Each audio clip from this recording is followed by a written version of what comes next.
Hi, we're Quentin Curious Volumes. My name is James. Today's a Tuesday.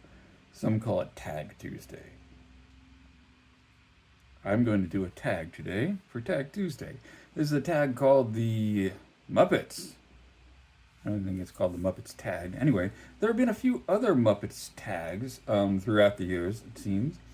This one was created by Gareth at Book Songs and Other Magic, or Books, Songs, and Other Magic. Um, and that's a great channel if you're not aware. You probably are. And I was tagged by Gavin at Genre Books, a fantastic channel. If you're not aware, you probably are.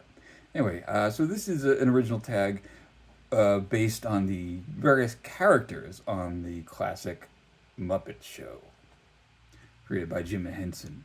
I grew up watching the Muppets. It was when I was a little kid.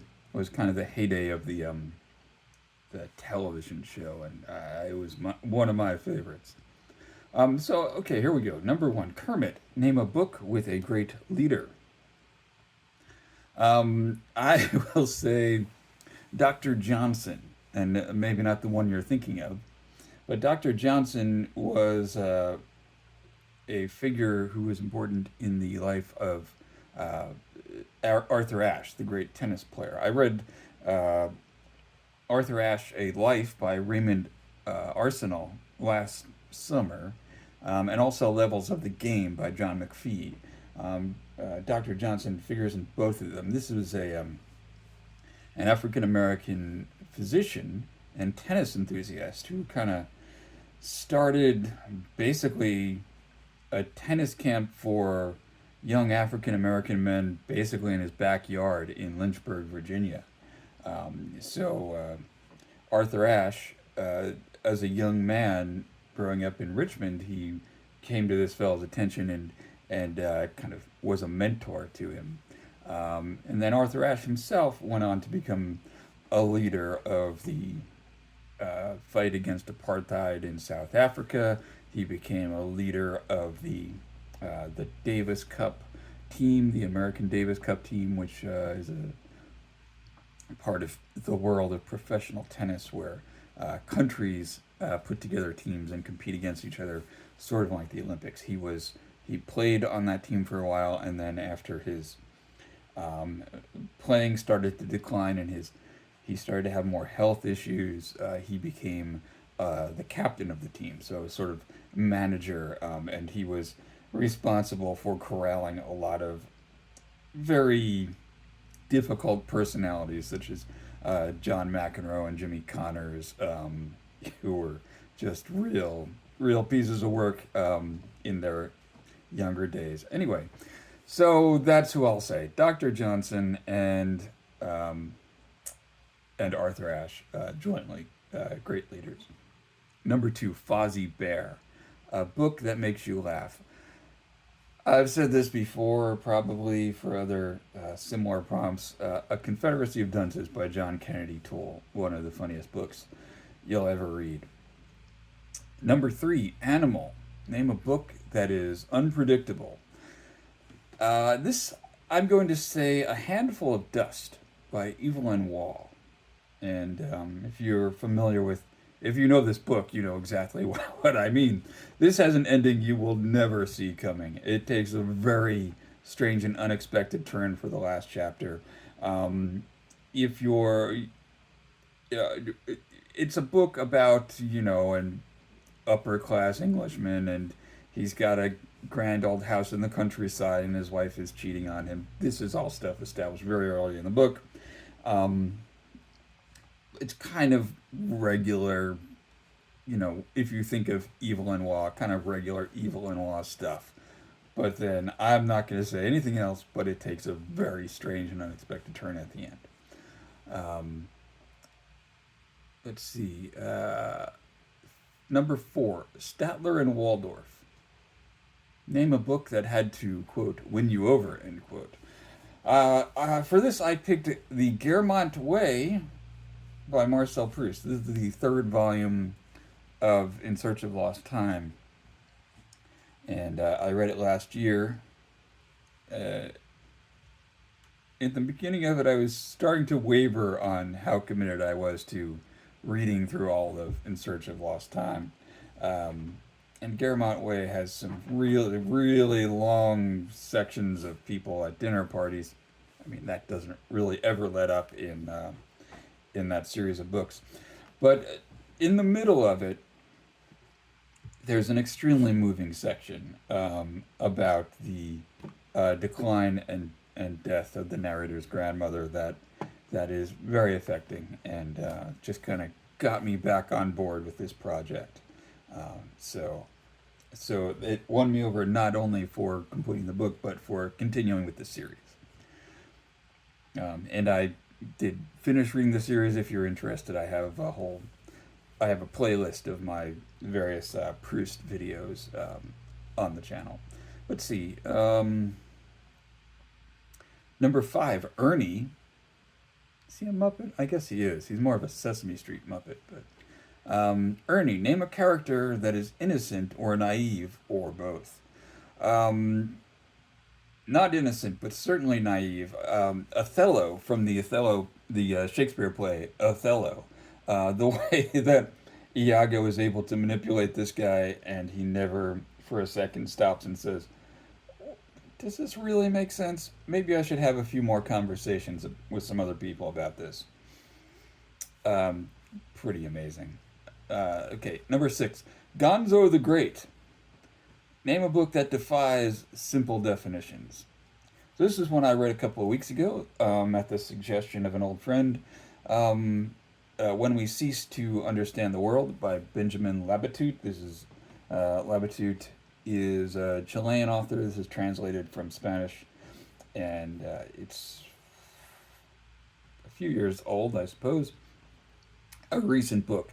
When you start reading it, it seems like it's going to be a series of essays about various kinds of science in the 20th century. It starts with an essay called Prussian Blue about the inventor of, among other things, nitrogen fertilizer and Zyklon B, and how there's this paint pigment called Prussian Blue, which is a byproduct of some of these processes that he invented. It sort of goes on with more essays about mathematicians and engineers and scientists, and becomes increasingly sort of fantastical and bizarre as it goes on, ending with a section that is kind of a short story, or maybe an extremely short novel called The Night Gardener, about a I think it's a mathematician who gardens at night and befriends the narrator. Anyway, it's a really unusual book. It's a short read, but it'll if you're like me, it will suck you in, and you'll want to keep going once you start. So anyway, that's that. Next, number 7, Dr. Bunsen Honeydew. Name a book with a great concept. For this is another book that definitely made me laugh. And the author is, I think, as close as we get to a real life Dr. Bunsen Honeydew. It is The Areas of My Expertise by John Hodgman. So John Hodgman, he does a lot of character acting these days. He's got a podcast. In the, I guess starting in the late or the early 2000s, he appeared on a series of Apple computer ads playing the personification of a PC. He was then kind of round-headed and bespectacled, much like Dr. Bunsen Honeydew, and he was always wearing a suit and was very kind of fussy and persnickety. Anyway, if you don't remember those videos, look up one or two of them. They're pretty funny. And he wrote a book called The Areas of My Expertise, and the great concept of it is, when Hodgman was a young man, he, like I, was obsessed with a series of books called the Book of Lists, which were just like big collections of interesting facts. And so, facts about nature or about history, and I wish I had a copy of one of them. There was a whole series of these books of lists, and they weren't just lists of things. There were little mini essays about pirate, a famous pirate, or something about how much coffee Balzac drank. I remember that was one of the things. So it would be like a list of 10 coffee enthusiasts, and Bach was on it for his coffee cantata, and Talleyrand, the French diplomat, had a great quote about coffee, and Balzac drank supposedly 50 cups a day. So things like that. Um, and it was a lot of fun. So, the areas of my expertise was the first of a series of books that Hodgman did, of interesting trivial facts that are actually all made up. So he kind of takes that, and they're all obviously not true. So for example, the idea of American presidents who secretly had hooks for hands. And of course, none of our presidents actually had hooks for hands, so he had all these strange kind of made up stories about how they did things like that. So there's that, and there were a couple of others after the areas of my expertise. I forget what they were called. Let's see. Number 8, Doctor Teeth.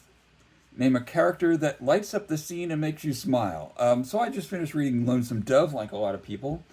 There was a very minor character. Every time he showed up, I was pleased. It was a guy named Will Barger, who's a Yaley who somehow has become a cattle rancher, and he's leading or he first encounters the Hat Creek outfit because he's trying to buy some horses because his have all been stolen, um, and the Hat Creek outfit manages to find his horses and sells him a few other ones, and then they run across him a few more times. But he actually knows some Latin, so he can read the Latin motto on the sign that Gus painted in the beginning, and he just comes across them a few more times. And uh, Augustus McCrae is fond of Will Barger because he can kind of converse with him on the kind of joshing but also pseudo philosophical level that Augustus McCrae enjoys. Augustus always seems to be kind of talking on a different level than most people are in the book, but Will Barger gets him. And I think one of the last times we see him, he's having breakfast and while in the midst of a cattle drive, and he's reading Milton, and he's like, "Yeah, I have to get my Milton in the morning because in the evening it's always you always think you're going to be able to do some reading in the evening, but then you have to deal with some lunkheads or round up a calf that's wandered off or something. It's pretty funny. Okay, um, number 9, Rowlf the Dog. Name a character that's laid back and copes with the chaos around them. Um, I don't think you could do any better than Virgil, the character of Virgil in Dante's Inferno. Here's a guy who literally leads someone through hell and just kind of calmly explains what's going on here and there. Yeah, those are the usurers over there. Yeah, so yeah, Virgil, the Roman poet, or the character of Virgil, based on the Roman poet. Number 10, The Muppets. Name a book with a great found family. Okay, so this is the smaller found family that most people are probably going to pick. I'm going to say The Narrator and Tulip from J.R. Ackerley's memoir, My Dog Tulip. So I guess the narrator is J.R. Ackerley, and the dog Tulip was actually called Queenie in real life. They renamed her Tulip. This is a memoir of a bachelor who lives in a London apartment in like the 1940s and 50s, and has he calls her an Alsatian. I think it's a German Shepherd. It's a big dog, and the way that he Ackerley kind of tries to, as best he can, give Tulip a life that she deserves. Tries to let her be a dog in the way that she is inclined to be a dog. There's a lot of things that modern day American, the dog owners you probably know would say, well, that's really weird. Like he's fine with Tulip, you know, going to the bathroom inside his apartment. He doesn't get Tulip fixed.